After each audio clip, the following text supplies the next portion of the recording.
And thank you so much for joining me. We just met sort of, in that social media sort of way, which I so appreciate that you got back to me and that you were willing to come on here and talk about dating. So, it's a minefield from what I'm being told. It's thankfully been a number of years since I've had to do it, but the women that I work with, oh my God, do they complain about just that it feels hard and inauthentic and weird. And last time they dated, they didn't do it online. And, there's all this to navigate. And I don't think it's just women that find it hard. I think it's men as well. But we're going to focus on the women today. So first, tell me a bit about yourself. Tell me about what you do. Tell me about how Divorce Diaries were born. And let's just get Yeah. started there. Well, thank you, Elizabeth, with an S, for having me. I just Thank want to you for know who noticing. discovered that. Yes, because a lot of the men that I date don't notice that I have one L in my name, and Yeah. that's always a big sign for me that they're like, "Pfft." Well, there's many signs, but so I am a single mom, comedian, actress, lover of life, caffeine aholic. Well, I'm a coffee aholic, and I've always been a performer since I was a little girl. I was a dancer. I love telling stories through the arts, and I love helping people through the arts. And Divorce Diaries stemmed from my divorce and my background as an actor and performer, and then really eventually my comedy went from improv to stand up and then combined that in my show. And Divorce Diaries now is like basically my brand, one of my brands, but it's like my second child. It really encompasses my life after divorce and being on the outskirts and looking for self, really it's looking for love, but it's really about self-love, and through the comedy. But I love it. I have a TV special, a comedy special on Amazon Prime called Divorce Diaries. I have a TV series we're working on. It's a social media platform. And I'm excited to just talk with you about how life has, how the arts, especially comedy, shifted my perspective on things, especially dating. Sounds good. We lost you a little bit there, but I think we got most Oh, of it with us. Just I'm it going was to say just it a little again. bit. No, you're with me now, and I think we got most of that with us. It was just at the very end that we just lost you for a second when your arms were up in the air. So Oh, it was just, but no, all good. Sounds amazing. It's everything you talk about that you do would absolutely terrify me, like comedy and performing and whatever. But I guess on some level, that's what I'm doing here. But I get to hide a little bit because I'm sitting at home and there's no one in front of me except on the screen. But anyway, I admire you for what you do. And I did you do comedy and stuff before you got divorced, or did it? I did. Yeah. I didn't do stand up till after I got divorced, but I was in improvisation in college till after college. I studied it upright sixth grade. And then I paused on it when I met my ex-husband and we were dating. So it's paused on a lot of the momentum I was doing towards being a full-time actor when I met my ex-husband, mostly because I didn't want to tour. I was touring a lot and with like musical theater and children's theater and doing improv in New York City. And I was very big always in being cast in these physical comedic roles. And then I shifted when I got married. I became a theater teacher, taught improv, taught a lot of uh, theater in public schools, became a supervisor of performing arts, became a prince. I got a principal certification. Isn't that crazy? Um, and so the comedy was always there, but before my divorce, before my marriage, it just the stand up element came after I dated a guy after my divorce that broke up with me, and I was really hurt. And I used to always make fun of some of the things that he would do to me because they were kind of weird and obnoxious. And I always said, like, one day I want to make a sketch about this. And I put it into Divorce Diaries, but not as a stand-up comedy show when it was just like a one-woman play. And then when I started doing stand-up at the same time, I just told the story about him. And then that really started to mold how Divorce Diaries became a comedy show because I got a lot of joy out of this might sound really bad. I got joy or I felt healing when I would make fun of the situation from the guy who hurt me. So Well, it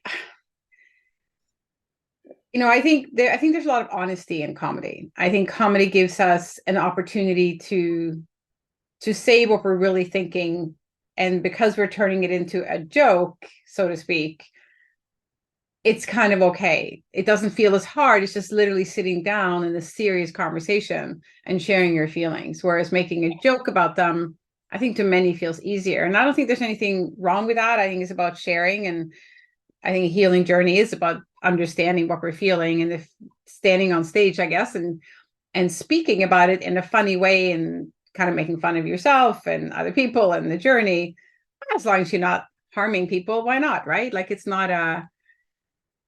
just another way to do it. And I don't think there's any rules that say you shouldn't. I think most people wouldn't choose that simply because people are terrified of, including myself, of standing up in front of people and talking about myself. Like I said, I found it hard enough to launch this podcast, and I get to usually hide in that I'm not even seen. So it's just, that was hard enough just to put my voice out there and talking, and I'm not even trying to be funny. So it's hard. I don't think there's anything wrong with it, and I admire what you're doing. Thank you. It's very, it's you have to really be willing to take the risk too, because yeah. So. No, I 100% get that. So, okay, well, let's get into like the dating journey a little bit, because that's what I want to talk to you about. It's something that comes up so often. And even though I did go through it myself after my divorce, obviously my dating journey was fairly short. It was really good. I'm married to him now. So it's not, I feel like I can't really understand or empathize or fully immerse myself in some of the issues that women are having. Plus, I did meet him online. I will say that. Wait, and so what number of so from your divorce till you met your now husband, what line of men was he? Was he like a very like number 2 or 3? Three. Yeah. And the first 2 were like quick gone. Like first one, maybe 3 dates, second one, 2 dates, or one coffee date. It was like, I literally used that phone call. You're supposed to set up that phone call and have, someone check on you after 45 minutes and pretend that it's an emergency from one of the kids so you can get away. I used it on the second guy. I was like, get me out of here. It was so awful. No, he wasn't a bad person. It was just like this. I don't want to spend another minute doing this. So I feel very lucky when I met Glenn in that, that we clicked and that he was a good guy, and obviously it's worked out. Though another time I'll talk about what I feel I did to make that work as well, because I think I don't think every man is a jerk. Let's put it that way. And there's a lot of women, I think, who go into online dating thinking they're all bad. They're all cheaters. That's me. Okay. They're not. And I don't believe that they are. Maybe because I have 4 sons who are all in their late 20s. Oh, I know. No, they're not bad people. And I think just like women, men are also misunderstood and misinterpreted. And I think just like women, men think they have to put on a persona when they're in online dating. And I think everybody's so busy making an impression that they all make a bad one. Like, it's just, I think so many bad things happen online because we're not sitting in front of someone. We're making so much judgment before we ever even meet someone in person.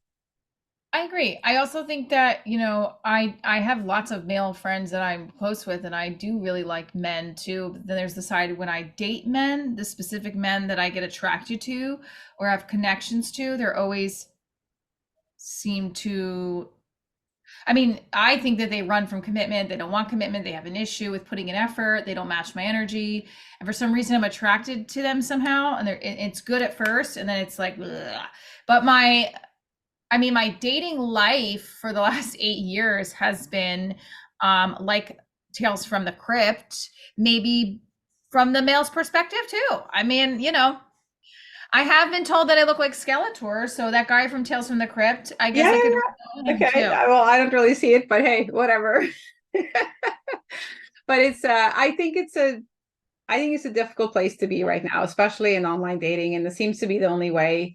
And I think, if anything, the pandemic, which I hate that we're still bringing it up, but it really pushed us inside and behind a screen to do things. So it eliminated, 2-3 years of people dating in the normal old-fashioned way of like setting people up and going to a bar or a club or meeting people at a party or, office parties, all those things. Like, so much of that was eliminated for such a long time that I think everybody went indoors.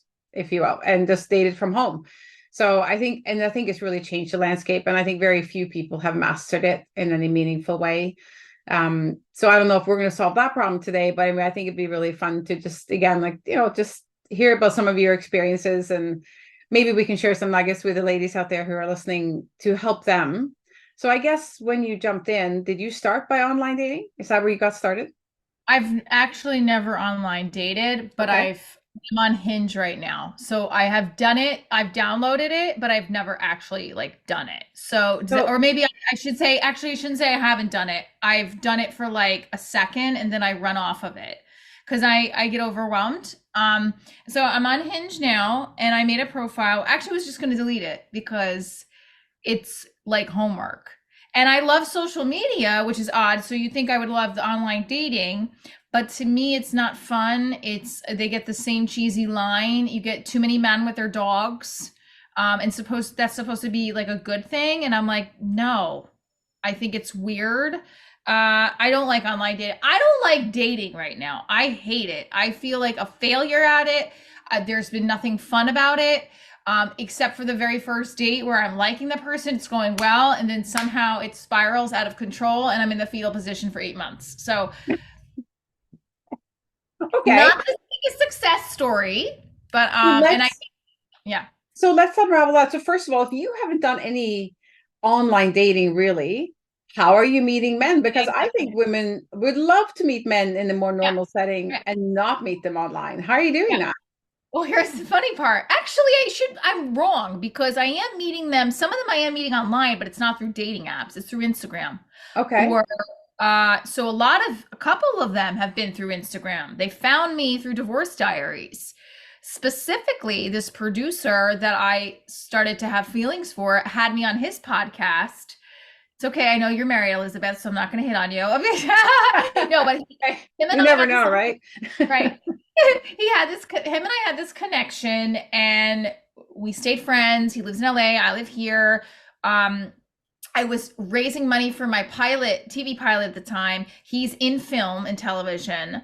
So it was like a perfect storm of like, ooh. And, I have a thing for Latin men. He's Cuban. He had the accent. Uh, wasn't my exact like physical type. I usually go for big burly guys. He was not a big burly guy. So at first I was like, I don't know. And then when we talked on the phone for hours on end, and I really started to like him. And I was like getting turned on, emotionally stimulated by our conversations. So I met him on Instagram and then we met in person. We had a romance and that went disastrous. And then the one before that was through a friend of a friend. He was fixing my phone and like I used to bartend too. So he came into work. So it was another work related thing. Met through a friend. He was a cop, and the cop that I dated before him, I met through friends from work. So it was, Okay. yeah. So I was actually meeting people through my friends. Um, that and Instagram. So I think work, my friends, and Instagram were the three other outlets. But I haven't had great, I actually, no, I'm lying. I did meet somebody in my neighborhood too. The guy who owns a business in my neighborhood, he owned the bagel place in my business, this Greek guy. We dated, didn't work out. But I met him and I just gave him my number because I went in there a lot and I finally Like just a gave him my number. movie. It's like as a Canadian sitting up here, it's like this girl from New York. She met a guy in the bagel place. Like, okay, so what's the name of the movie? Yeah, Greek bagel. Uh, Yeah. Greek guy, but we still talk, but I eventually realized that it wasn't there, the chemistry that I needed.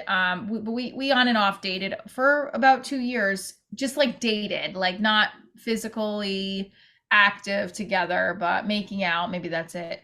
I think the best relationship I ever had, I guess I could say it now. I don't really care. He doesn't perform with them anymore.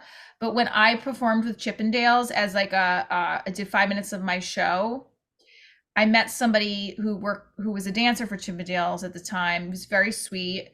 We stayed in touch, and when he was on tour with Chippendales in my area, we hooked up, and it was great. And he was, and that was another way I met someone. So it was like a bunch of different ways, but the online dating has not been one of them. So, okay, so Because I'm being told that it's impossible to meet someone like just in life. So because I said things like go and hang out at Home Depot or Lowe's or whatever. You're Yeah, gonna I be mean, a man's man. But what would you say to women who are listening to this going, okay, I'd love to meet someone in person or meet them through a friend or something like that and not have to do online dating? yeah.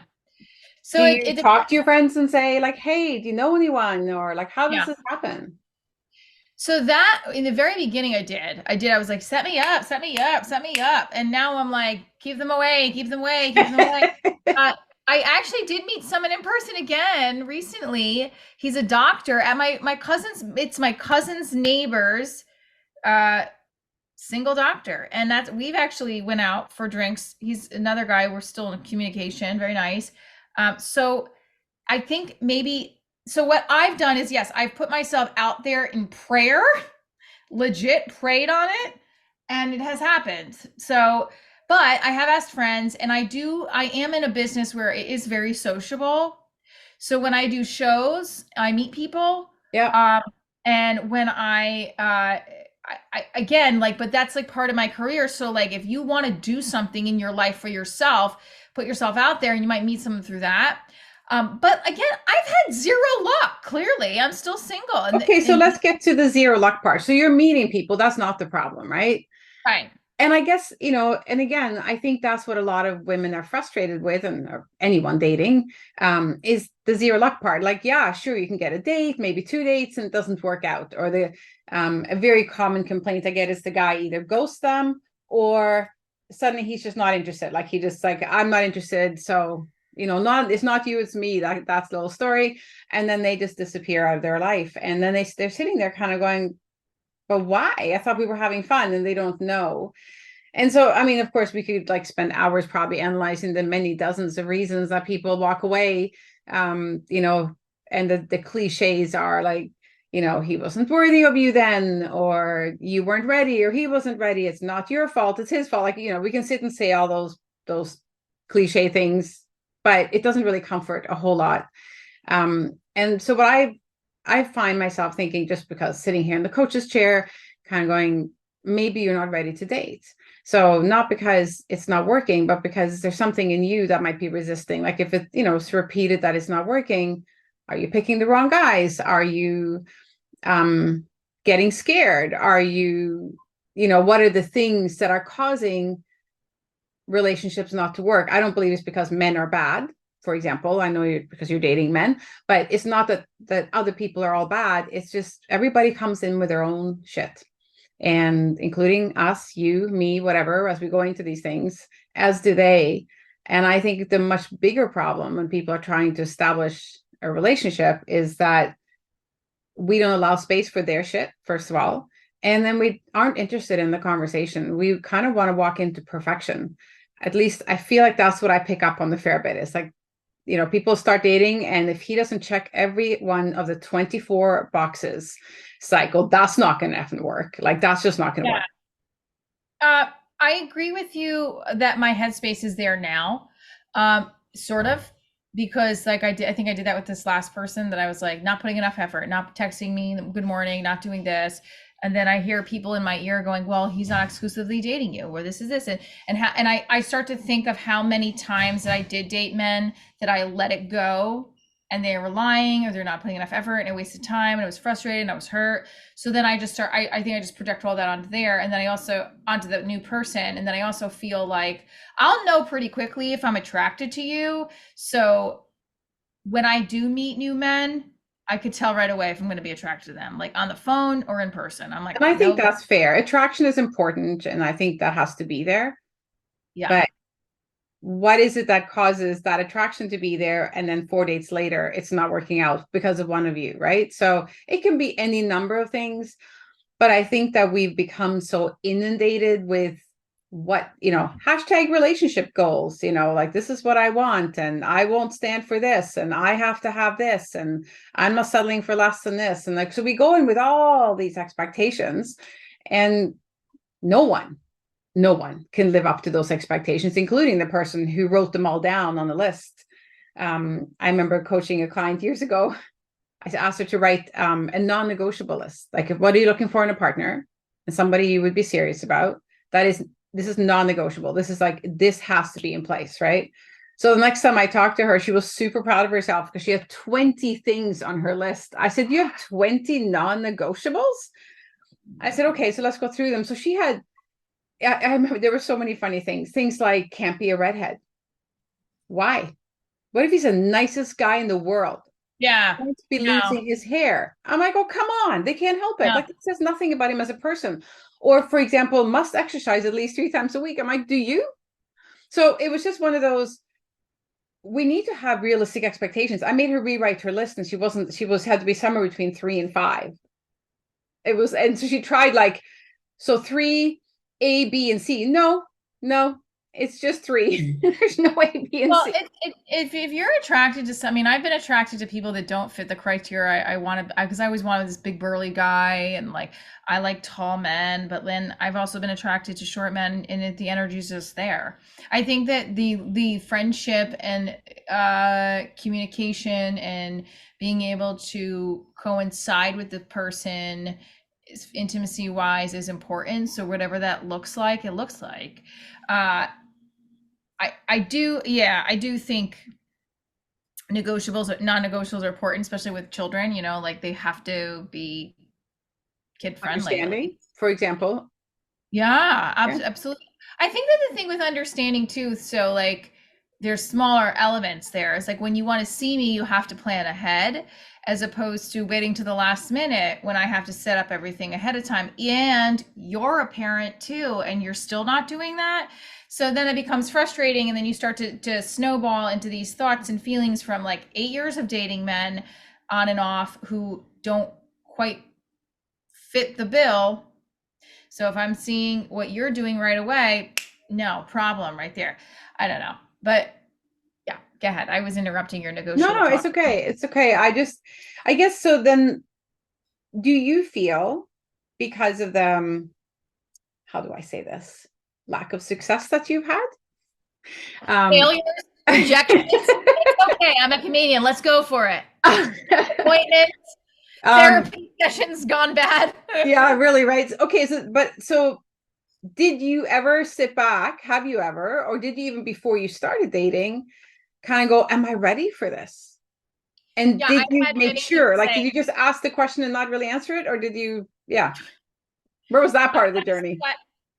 I've asked the question, and I have a bit in my act about this. I do Okay. stand up to that. My therapist thinks I'm not ready to date.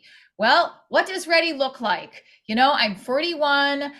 Like, I have tried everything. I've tried to remain calm. I've tried to hide my crazy side. I've tried to be rational. I've tried to suck it down my throat when he doesn't text me in the morning.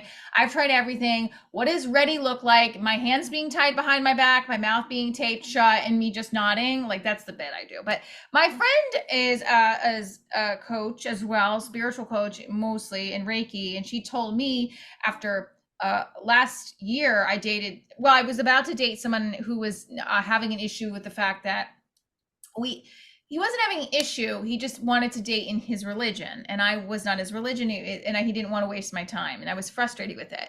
And I blocked him on Facebook, and I got mad about something he posted with 2 other women. And she's like, what?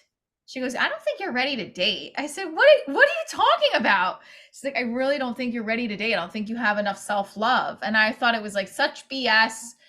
I mean, now I kind of feel like maybe it's not, but I also feel like I don't understand sometimes what ready to date is, because I'm 41 and I've been doing this for a long time. Even before I was married, I just put myself out there authentically and genuinely, and it feels like since I've been in high school, I haven't been treated right.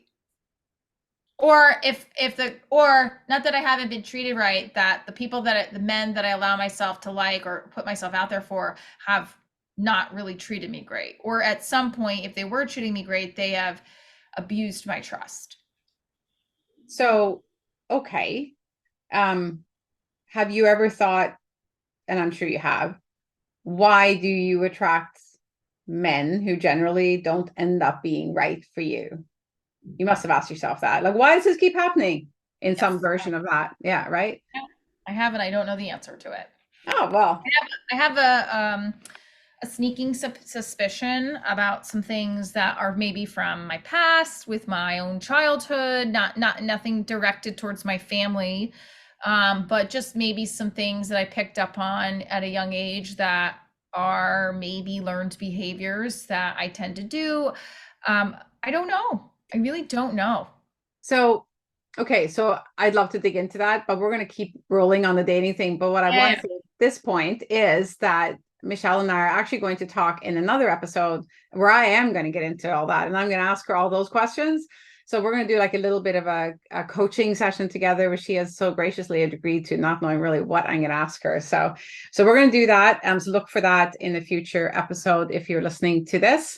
But let's get back into the dating world and some of the things that I guess, what have you learned about dating that you want to share? Like, what would be like, okay, here's a lesson I've learned, or here's something that seems to be repeating, or whatever. I don't know. Like, I don't want to put words in your mouth. Okay, well, what I have learned about dating is that it's okay to not, I mean, I'm still learning it. It's a lesson I'm trying to learn, I guess. Okay. Is that it's okay to share pieces of intimacy at the beginning, but not all of it. Mm-hmm. It doesn't mean that you're not the sexual being that you are. It doesn't mean that you won't, but it's like you need to hold back a little bit. And that doesn't mean like they're not going to want to see you again. That's one. The other thing is that I'm working on is to not jump to conclusions. And I always jump to conclusions and make an example. Well, yeah. When somebody has their phone off, I assume they're with somebody else, Okay. or they're doing something shady, or So it couldn't be because the phone died or they just wanted some peace and quiet and want to read a book. That can't be the reason. I mean, it can be, but I think that my head will go to the opposite end. If I'm dating them, it'll go to, they're doing something wrong. Now, okay, I'm curious then, because you have, for example, a mistrust when it comes to people and their phones and their presence on their phone. Do you ask them, like when you meet someone and you're going on a date, and maybe there's a second date and you're spending some time together, do you sit down and go, okay, we need to talk about phones and expectations around when you respond to text messages, when it's not good to text you, what I should expect? Do you have that conversation? Like before the frustration happens? I tried and it blew up in my face after it. I mean, he heard me and he did it, and then he didn't do it the way I felt like he needed to. I don't think like he heard me completely. And I think that just ignited a fire within me. I have the times I have told men, they just don't do it. They don't meet, they still don't. I'll say, I need to hear from you. I set the expectation, they don't do it. And then they kind of turn it around on me and say, like, you need to chill out with that. That's been my experience in the 8 years of it. Yeah. And that is unfortunately the experience. I think a lot of women that I've talked to as well, that I've coached, is that as much as they try to have the conversation, which they try to have it so carefully, it's not actually being, he might place like lip service to the conversation, but nothing particularly changes. Or there's another thing with dating too, is that like, which I don't think I'm alone in this dating world we live in now, is not romantic courting a woman. No. It's, let me talk to 5 women on Tinder, 4 women on Hinge, scrolling through Instagram, loving and sending hearts to these other women. Because I get it sent to me from men who are married on my Instagram page. They'll be like, oh, such a great work. And I'm like, you're fine. What are you doing? So it's a environment and a setup for us to really trigger anxiety, uncertainty, insecurities. I hate when men say, are you a jealous type? I'm not jealous of women. I don't trust you and your behavior. And yeah, I mean, I don't have to trust a woman either, but like, I feel like men are simplistic sometimes when it comes to their animalistic, well, I want to have sex. And oh, she's giving me this and she's not acting like this person, so I'm going to be, and it makes you feel a little less than. I personally think I have friends who tell me, well, this is what dating is. So if you're not ready to do it, you're not ready. And I'm like, I don't think I'm ever going to be ready to talk to somebody or be intimate or get to know somebody when I already know in the back of my head, while they're getting to know me, they're getting to know 5 other people or even one other person, because now I'm in Yeah. competition with this person. It's like a job interview. But at the same time, I try to do that. I tried to do that this last time, and I was fixated on I want to go see the other person I really like. So it's like a cluster F. It's horrible. It's a game that you don't want to play. No, Basically, it it's game requires a over. ton of participation, and nobody really wants to play. I don't know. It's funny. I think you're right about that. People, it's like a candy store. Like guys are like they're like it's like kids in a candy store. Like they have all these women available to them, so they don't want to risk missing out on someone really great by going for this person who also seems really great. And I know I've had friends and clients tell me that they feel like they weren't wrong about the chemistry on the first, second, third, fourth dates, but that he probably just got distracted by something, like literally like the shiny object. All of the men I've dated claim Yeah. to have ADHD. They could go scratch. Get it together. Pay attention. Like, what do I have to wear a crystal around my neck? I'm sure if I did wear a crystal around my neck, they'd still get distracted because then there's a football game on. And I'm not saying that that's like, I get it, because we as women need a lot. I need a lot. I need a lot of attention. I want validation. I want affirmations. I want this. I want that. It's like I can't shift so much about the way my brain operates at 41. I can work on myself, but for some of the times when I have people tell me like, well, you really should do this, I'm like, I can barely brush my teeth in the morning because I have such little time, let alone figure out a way to not let it bother me if the guy that I really like and have been intimate with, why he can't say hello. Yeah. Like, I mean, it's like And send you a text in the morning or just like touch base every now and then, right? Yeah. This is not a huge expectation. I think too, I mean, and that's not just, that doesn't discredit that, that doesn't mean they're not into me, but again, there's been men that say he's just not into you. Like there's that whole book on he's just not that into you. Yeah. Um, my ex-husband was into me to make a trip to see me in a show when I was dating him. That's what made me say, oh, this guy is into me, drove 3 hours to see me. I had never had that before in my early 20s, especially in your early 20s. Guys are like not looking for commitment, at least in my eyes, they weren't. So he is really invested in me, and he was, we had got married. So I don't know. There's no, to me personally, I think the expectation of communicating on a daily basis should happen. But if I don't like the guy, I don't want to hear from him. So that's a weird thing too. If you feel already the guy's falling back or you're falling back, you got to get out of it. I think what has worked is when you know the person for a while and there's already chemistry. Yeah. That was with this last guy, which is why I think it's hurting more, because it was already there. So, I didn't have to get to know him. First date was boom. Yeah. We've already been out, like we had already gotten to know each other as friends for a while. And I think not that it's clearly ended because of me, so it's fine. But like I think a great formula is to know the person before, so there's a comfortability level there. I would say setting the expectation, though, even with that friend, that I need communication and I need to build trust. And sometimes when you're out with your friends, I think that's awesome. But if you're not communicating to me at the end of the night, then I'll be like, that doesn't make me feel great. Some men think that's needy. I don't really care. Well, you know what?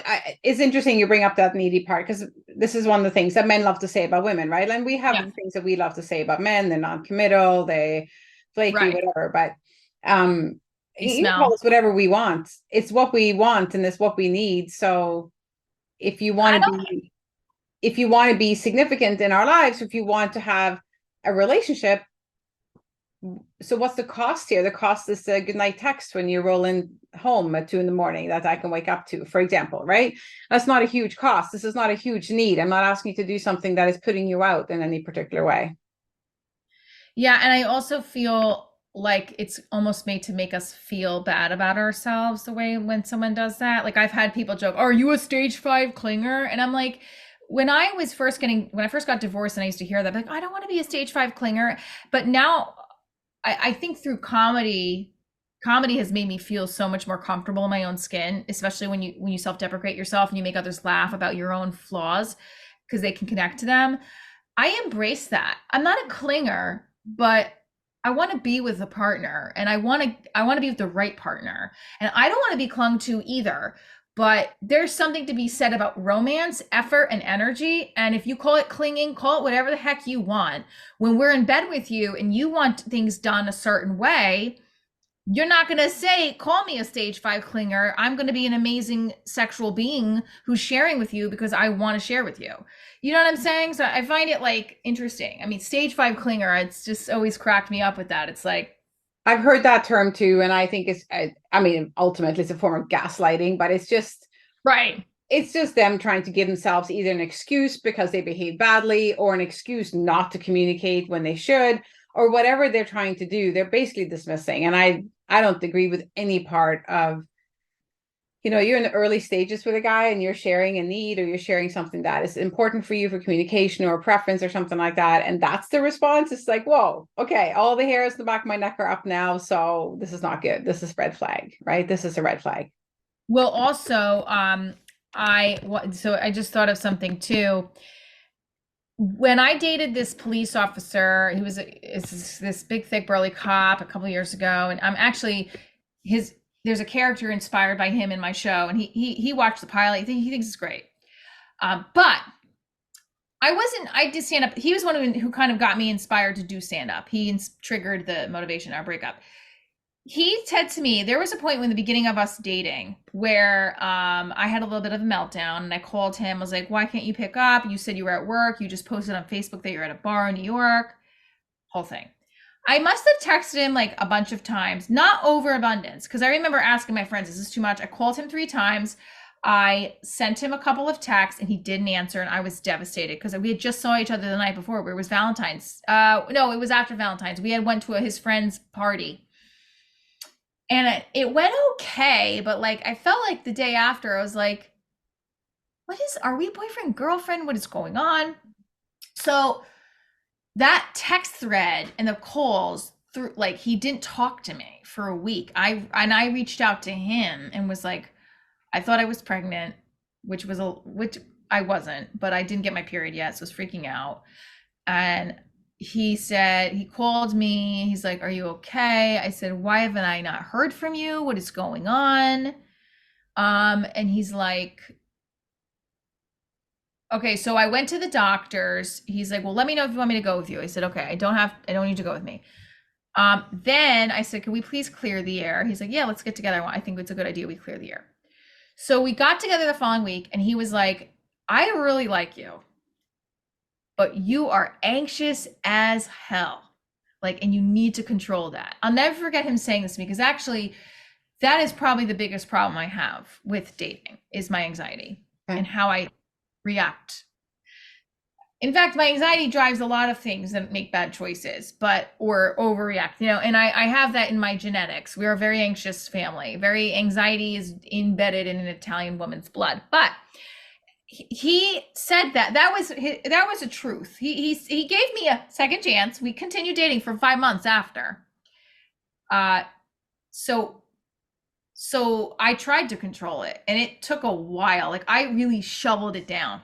I didn't open my mouth, which was in a way not good because I didn't want him to think I was crazy or being anxious or projecting. Yeah. Yeah. And at the end of the day, he just wasn't committed. I mean, he couldn't do it. And The anxiety drives a lot of the issues for me with dating, and I think that maybe with other women it can too. I don't know, but when you're not getting what you need from the partner and you already have anxiety, it doesn't help. So here you're in a relationship that isn't really working because you're not getting what you need. When you express your need, he talks to you about anxiety. So you squish your needs down and stay with him for several months. And then it doesn't work. Am I wrong so far? No? No, you're right. I think that the what he said about my anxiety, I didn't realize that my anxiety was transparent to him. Okay. So, but now it doesn't work out. And now that it's over, do you blame yourself? Well, this was Figure, from oh, it must be me and my anxiety then? yeah, so this was many years ago. I think Okay. that the breakup with him wasn't my fault, but I should have ended it prior to him ending Okay. it. That's actually where I was going with this, which I'm glad you got there all on your own. Because that's the thing. Well, because essentially you weren't well suited. He might have been a super nice guy. Maybe he was great in bed. Maybe he was super good looking, burly, all those things that you're looking for, but he wasn't right for you. And so I think one of the things that's so hard to teach women, and I say that only because I only work with women. Again, I keep qualifying that, but with my clients, the hardest thing to get through to them is, why would you want to be with someone who you've already named like four things that weren't right for you, but that you were tolerating? Like they'll even say things like, I put up with this and I didn't say anything about this and I was okay with this and I didn't like this, but and then he leaves me. It's like, what are we insulted about? That he left before you did? Or Yeah, right? It's 100%. like, I don't want to be left. I want to leave you. 100%. I don't know what but that is women don't. I think because that's we one thing that don't women do. They stay. because we do still find like there was something about him that I still did really care about. I was like falling in love with him. Well, that's fine. There's generally speaking, very Ridiculous. few people are either all good or all bad. So here you meet someone and he seems great and the feelings are starting and it all is awesome. And then, but there's like there's those things that aren't right. Like whatever it may be. It might not mean that this is a bad person or that he's abusive or any of those things. Just simply those things that don't feel right, that just aren't right. Well, I Why also is it that we aren't able to say to ourselves, I think I need to get out of this. This isn't right for me. He's a great guy, but it's just not right for me. um Why do we stay? there because there's something that keeps us there. Why? It's either sex or it's usually the sex, the No, intimacy. it's a fear of being alone. Um You can get well, sex anywhere. I've gotten out of relationships before that I didn't want to be with the guy. Like I've But if gotten out you of wanted to be with him, but you know he's not right, you wish he was right, but he isn't right, you stay. I was with him a year ago too. Oh my God. I'm telling you, Okay. I'm the problem. Okay. So we're gonna wrap this up. We're gonna wrap this up, Michelle. We're I gonna wrap this know. up. Here's what I want my listeners to get from this. First of all, whatever you're going through is normal. Like everybody deals with this. And I believe men do too. I think I would actually love to talk to men one day on this, like someone Yeah. who's going through online dating and to get their perspective. Because as much as I think a lot of women think that men are in the driver's seat when it comes to dating, and they're the ones who get to choose, they're the ones who don't respond, because we're stage 5 clingers and they're non-committal, so we have recipe for disaster like right there, just to use the cliches. But I think ultimately for everybody, online dating is unnatural, honestly, because it makes you connect with people who you would never have connected with, because if you saw them in a room you would never even have noticed them. And I'm not talking about looks, I'm talking about chemistry and all of those things. And I think so much is lost in online dating. And we try to create something. They try to convince us that they are that person. We try to convince them that we are that person, whatever. And there's such a potential for misguided interest and whatever. So I think online dating is a bit of a shit show, and which you have turned into a comedy show, which I think is very cool. So I want people to be able to tune in and hear more about your journey, because I think it's so healthy to laugh at this and to have fun with this and to not take it so terribly seriously. Generally speaking, we Right. all have so much going on in our lives that is so wonderful. So we don't need to be all tied up in this one thing that didn't work. So where can they find you? So you guys can find me anywhere on divorcediariesshow.com, Okay. or you can go to michelletrina.com, and I'm on Amazon Prime, Michelle Trina Divorce Diaries. You can watch the comedy special right there. But divorcediariesshow.com or michelletrina.com, and you go all my socials on there as well. Yeah, and I'm of course going to include all of this in the show notes. And for those of you, like, where's your next show? Because I got people listening So from all over. yes. Yeah. Okay. So I am based out of New York City, right outside New York City in New Jersey, and also a host of a show called What's Up New York, Okay. which is a web show online, and everybody can watch it wherever they are at ny2c.com. In addition to any content I do with Divorce Diary show, so there's that if you can't come see me in person, and then all my live shows are on my website. I'm going to be in San Diego October 22nd. I'm going to be in Jersey October 28th. And then in September is a quiet month because I'm doing something, a secret surprise I can't Ooh, really talk about right now that I'm okay. in. And also November, so November 1st, I'm at the Houston Comedy Film Festival as well. So, and if they are in Chicago area, St. Charles is specific. My pilot will be screening at the Breakout Film Festival September 15th. Oh, that is very cool. Okay, so we're going to put all of that below as well so that you guys can check out Michelle. And if you live in any of those areas and go see her live, I guess, they can wave and say, hey, heard of you on A Blessing in Divorce podcast. There you go. So then you can get the connection for how they found you. But thank you for just being honest and candid with us today, Michelle, and just chatting about how it is hard. And I don't know that my goal was to make this easy today. I think I just want women to feel normal more than anything. I You love that you just said that. I hope I've made other people feel normal with my sometimes craziness. Yeah, well, that's the thing. I think so many sit back and go, there must be something wrong with me, and there isn't. I think Yeah. honestly, everyone who's in that space right now is navigating something that is challenging, and I don't think it's natural. So I think everyone's struggling a bit. So I appreciate your honesty, and then also, dear listeners, stay tuned for another episode with Michelle where I'm kind of going to be coaching her a little bit on this, and we're going to be digging more into those questions I didn't ask that you wished I asked. I'm going to get into those with her in a separate episode. So thank you for listening. And thank you, Michelle, for being here. And I look forward to talking to you again. Yay, thank you.